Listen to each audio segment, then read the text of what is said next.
Alright, so a quick disclaimer before the video starts. I just want to say that in no way am I continuing my addict behavior. In fact, I have never had such a clear mind in my entire life. I feel so empowered, so um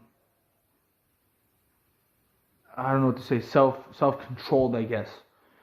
So this video is me talking about past events, not recent or current events. So that's just a quick disclaimer.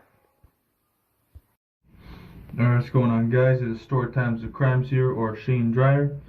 So today I have 3 stories for you guys. We're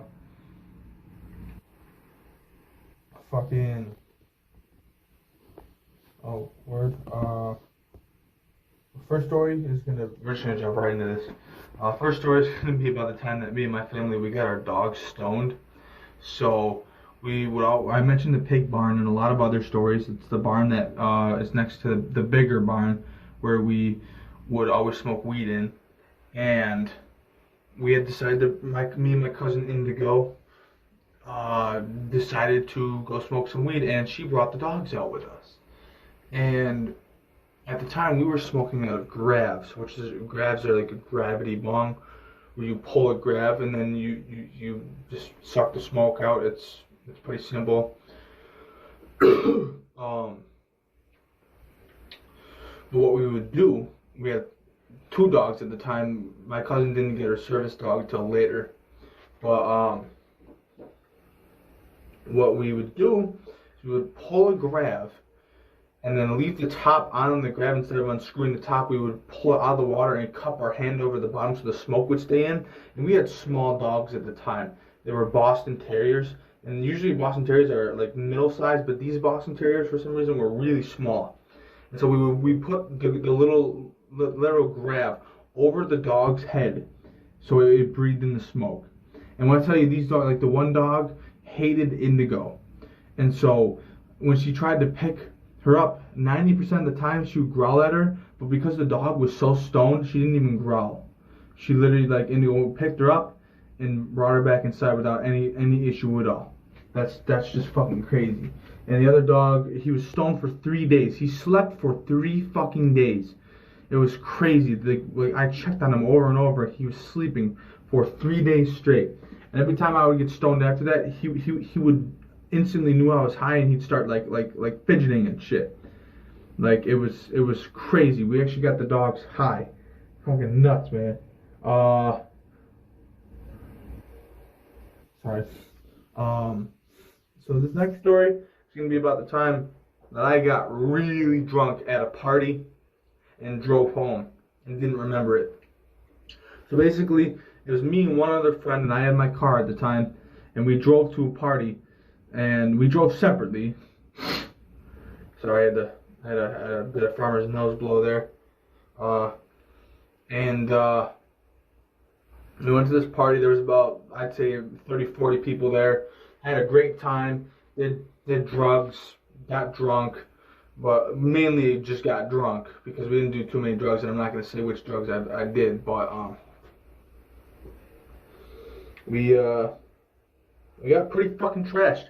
He drove home. Now, he had made it home as well, but I don't think he blacked out, because when I got in my SUV to go home, I remember about half the journey. It was about a half hour to my house, and I blacked out 15 minutes before I got to my house. And I completely blacked out. Don't remember at all. And I remember literally waking up in my fucking bed with my SUV. It was parked crooked, of course, but my SUV was in the driveway parked. And that's fucking crazy. Like, I could have killed myself. I could have killed somebody else. Please don't ever drink. And if you do not drive and drink. It's fucking stupid, and it's not smart. So basically that's that. And then I mentioned the second abandoned house I broke into with my friends. It was me, it was me, 3 guys and 2 girls, and we dubbed the place Ernest's. In previous story times, I had mentioned it. If you want to find them, you can find them. I don't have a whole lot of story times, but I have a decent amount, so you can scroll through them and you can find the story time. but where I mentioned it was the story where I got drunk during track practice. We had found a bunch of liquor at this place. It was lit. We got to take home 2 bottles each. It was lit. But this house, I remember we went there, and before we went there, just like the first abandoned house I broke into, just like, sorry, people are talking and distracts me. Just like the first abandoned house we broke into, my friends had told me the day before that they were gonna go there and that it was abandoned and there was an abandoned house and they were gonna try and break into it. And I was like, all right, word. And this was, mind you, this was, I think it was it was the end of 10th grade because it was the last year I did track. I remember that. And it was the last year I had my piece of shit flip phone. And you'll remember those details from the getting drunk during track practice story. So to get to this place, you have to cross a huge cornfield, or what was a cornfield. I mean, it still is a cornfield, but the corn was harvested, so there's no corn there. So you have to cross a huge cornfield. I mean, it's probably like half a mile long, maybe a quarter mile long, but that's still a pretty fucking long distance to be walking across a cornfield.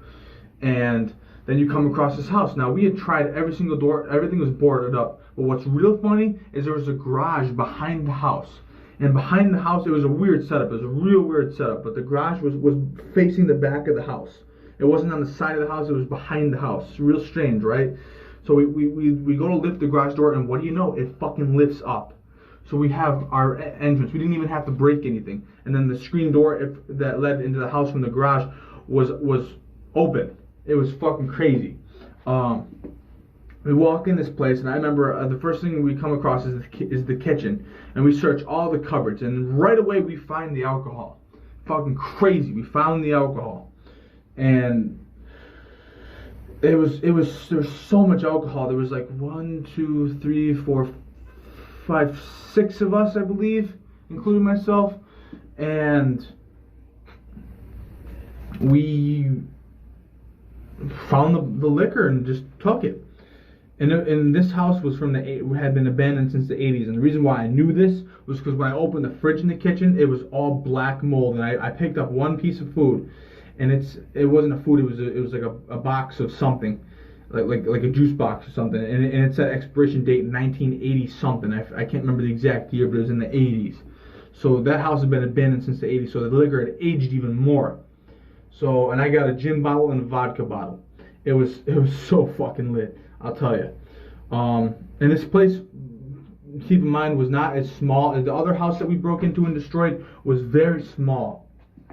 This house was a mansion. It was a literal fucking mansion, and it, not like a huge mansion, but it was a big house.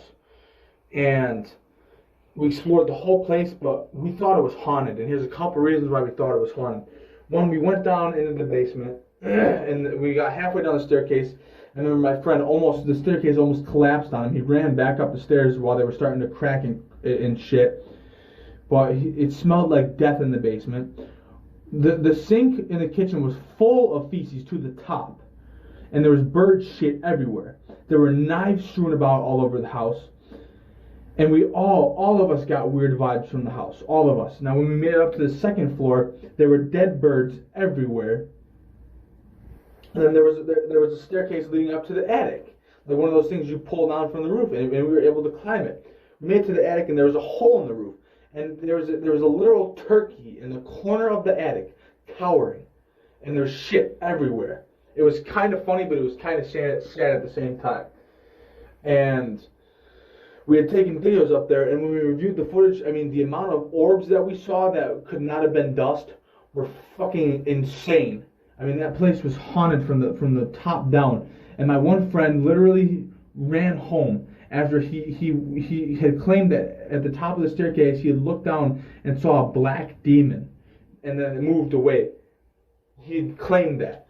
And he looked shooken up to me. And this guy was like a tough, not fuck around, didn't believe in ghosts type of guy. So it was a creepy place.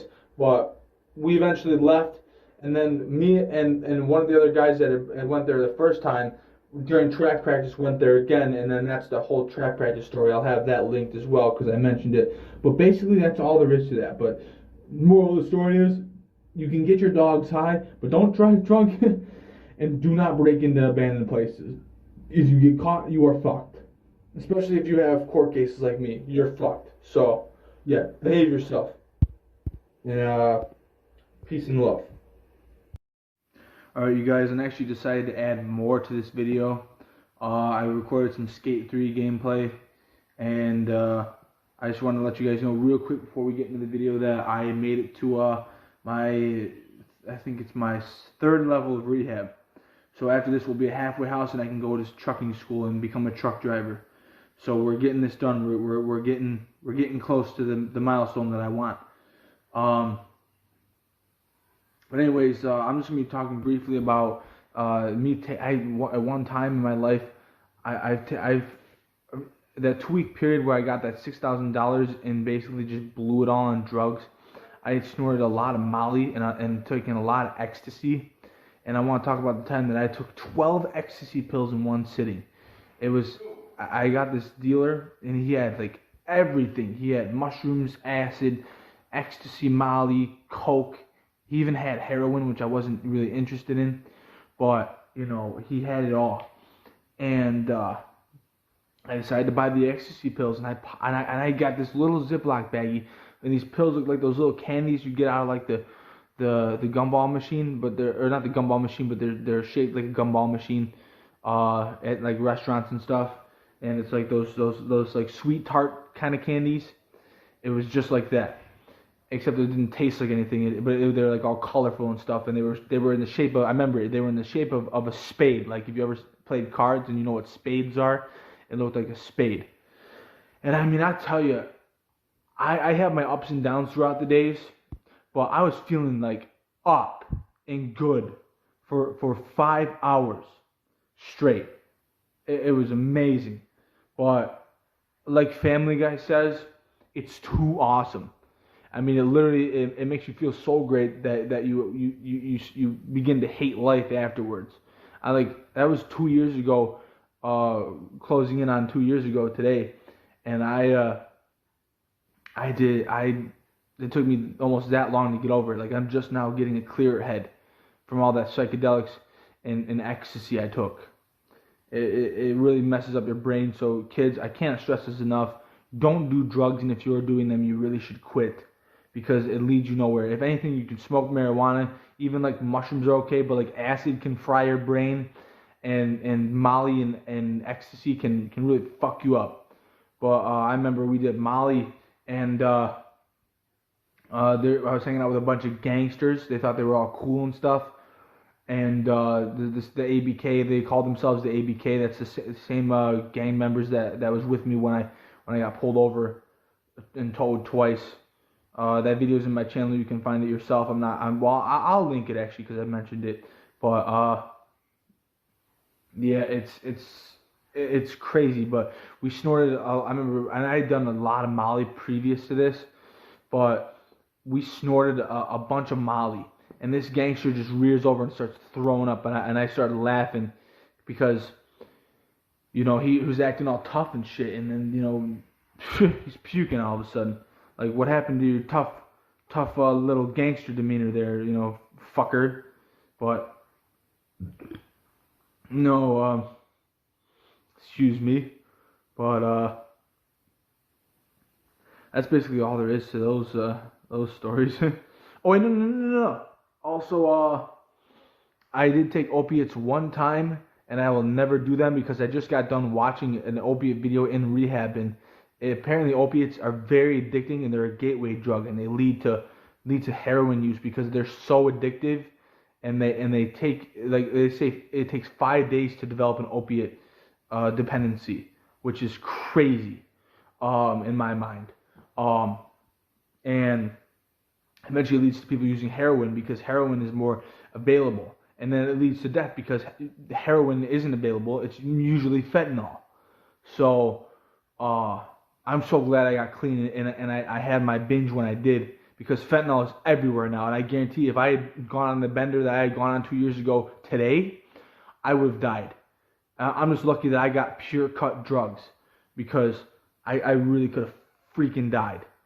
Sorry, that's my phone vibrating. I hate when I get a notification when I'm trying to record because then when you listen back to it on the audio recording, it goes like it's like super fucking loud, you know.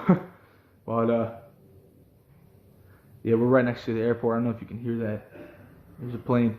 But anyways, this next story. I remember I encountered a girl on Snapchat. Now I have to admit at the time I was looking for a hookup. I wasn't looking for anything serious. And this girl, she seemed pretty freaky on her story, right? She was posting pictures of her rear end and her chest and stuff like that. And I was like, okay, this is pretty invigorating. Yeah, I think that's the word. I'm not sure. Arousing, let's just say. And she starts texting me. We start texting, and this girl, I swear to God, she asked me if I'm into bestiality. And I tell her, of course I'm not into it. And then she literally leaves the chat and leaves me on red. And I'm like, I text her, I'm like, what's up? And she goes, if she says this, and I quote, if you're not into bestiality, don't hit me up. I mean, are you serious? That means this girl likes to, what that means is she likes to fuck animals, which is disgusting. If you are into bestiality, as far as I'm concerned, you can go die in a hole because that is disgusting. You don't put animals through that shit. It's like it's almost as bad as being a child predator. Not to that level, because being a child predator in my mind is the worst of the worst, but that's pretty fucking close.